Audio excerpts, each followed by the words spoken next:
Grabe, binagyo na guys. Ayan oh. Grabe guys, inabot na kami ng malakas na ano dito, malakas na ulan dito sa ano, sa Taiwan. Kami ng bagyo. Kasi tabing dagat kami, sobrang lakas ng ulan dito guys. So yung ibang kasamahan namin oh, nagtatakbuhan na guys oh. Sobrang lakas. Dinadala na yung Guys, ito yung Queen's Head. Ayan. So, maswerte tayo dahil nakapagpa-picture tayo dyan. kasi malapit na daw siyang, alam mo, parang 3% na lang daw. Ayan. Sikat na sikat yung Queen's Head na yan. Ayan. Yun yung tour guide namin, si Lawrence. Ayan. Napakaganda dito guys. Ano? Parang Atlantic, dati nasa ilalim ng dagat siguro to, no? Tindi, ano? Parang hindi ano to, no? Hindi normal. Lahat na napindot ko, hindi ko makita kung saan. Wala na. Guys, maganda dito guys. Ganda rito, no? Eh, ito ata yung mga nakikita natin. Eh, video mo yun, baka yun yung mga napicture natin. Ito, maganda to, oh. Oo, ang ganda. Baka ito sa napindot natin, P. Uy, may isda. Lutang ka dyan, ano? Oo. Eh, ganda, oh. Ayan. Hawakan mo yan. Nakakilito.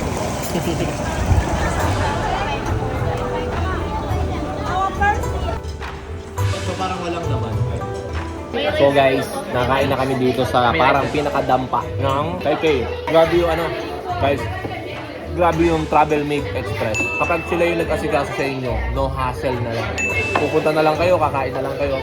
Kaya kung grupo kayo, company o kaya family kayo nakaalis, mag-PM na kayo sa Travel Mate Express. No hassle guys. Sarap ng pagkain, no? Tingnan nyo. Ano masasabi mo sa food? Hindi kita makilala. Sino ka nga?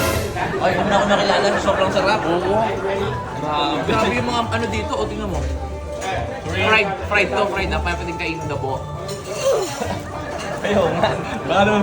Kakaiba din yung ano dito. Nilagay, eto, kulang naman. Wala. Nilagay dito. Oo, kasi papalaman na sa tinapay. Parang tinapay. Ano, Pi? Ayos? Sarap, no? Travel Mate number 1, no? Lab. Sarap? Grabe, binagyo na guys. Ayan oh. Lakas oh. Ayan oh. Kami ng bagyo. Grabe guys, inabot na kami ng malakas na ano dito, malakas na ulan dito sa ano, sa Taiwan. Kasi tabing dagat kami, sobrang lakas ng ulan dito guys. Ayan oh. So yung ibang kasamahan namin oh, nagtatakbuhan na guys oh. Ililipad na yung ano nila. Yung mga payong nila, ayun oh. Sobrang lakas. Dinadala na yung mga puno, ayun oh. Yung mga iba yata na ano, naabutan doon sa pinupuntahan namin kanina.